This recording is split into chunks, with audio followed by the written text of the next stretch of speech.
The severe weather, over 20 million Americans in the threat zone this weekend. New storms brewing across the center of the country, bringing more rain to the already soggy cities like Minneapolis, where Lake Nokomis has nearly swallowed this waterside bench. 11 tornadoes reported across 5 states yesterday and overnight, including this ominous sight in Kansas.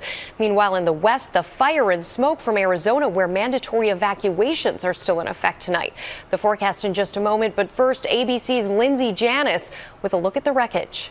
There's a tornado! Tonight, residents in Colfax, Wisconsin, bracing for fresh storms after this tornado tore through the town Friday, ripping off roofs, downing trees, and scattering debris.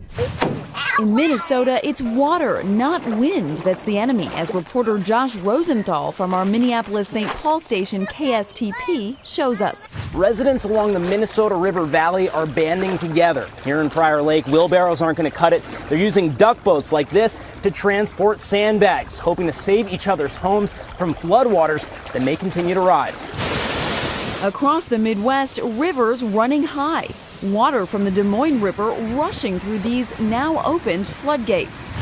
In Colorado, firefighters trying to contain a wildfire that's raged through 500 acres of rugged terrain. Further west, another fire in Arizona. This one 10 times larger and threatening 90 structures. Lindsay Janis, ABC News, New York.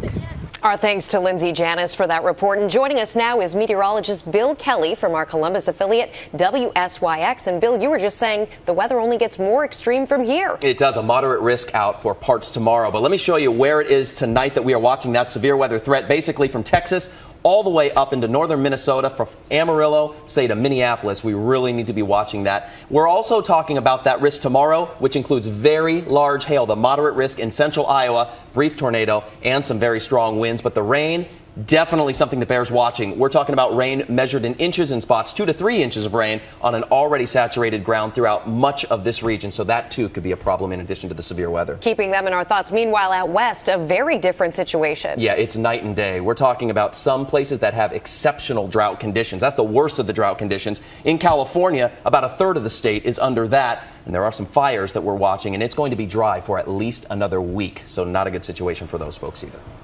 Meteorologist Bill Kelly, thank you.